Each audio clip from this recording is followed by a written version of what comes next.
Le film de ce réalisateur japonais a failli ne jamais voir le jour. La Maison du Soleil Levant raconte l'histoire d'une famille japonaise déchirée par un accident nucléaire. Un sujet controversé au Japon où personne n'a voulu financer son projet. C'est finalement grâce à des dons directs du public qu'il a pu réunir la somme nécessaire pour produire son œuvre et la diffuser dans de petites salles. Les médias parlent de moins en moins du problème des réfugiés nucléaires et je me suis demandé ce que je pouvais faire en tant que réalisateur.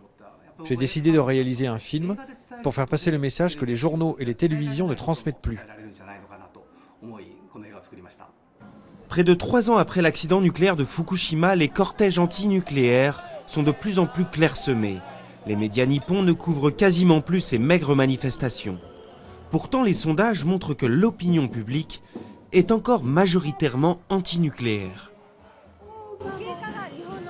Il y a une tendance à la passivité chez les Japonais. C'est un combat tellement difficile que beaucoup de gens ont baissé les bras.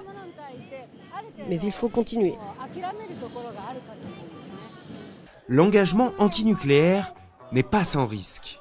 Pour ce professeur, les grandes entreprises impliquées dans l'industrie nucléaire forment avec le gouvernement un véritable lobby et font tout pour étouffer la voix des opposants.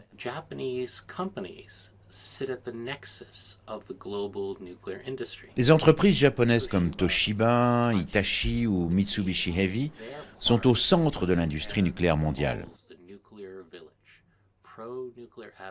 Elles font partie de ce qu'on appelle au Japon le village nucléaire. Elles ont placé des avocats du nucléaire dans l'industrie, la finance, la politique, les universités, les médias et l'administration. Ces gens sont aux manettes de la politique énergétique nationale et ils ne sont pas prêts à laisser le public décider à leur place de quelque chose d'aussi important.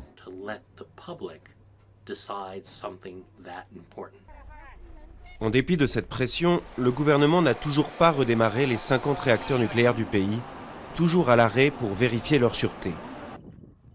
Dans les faits, le Japon est l'un des seuls pays au monde dont le parc nucléaire est complètement éteint, même si ce n'est peut-être que provisoire.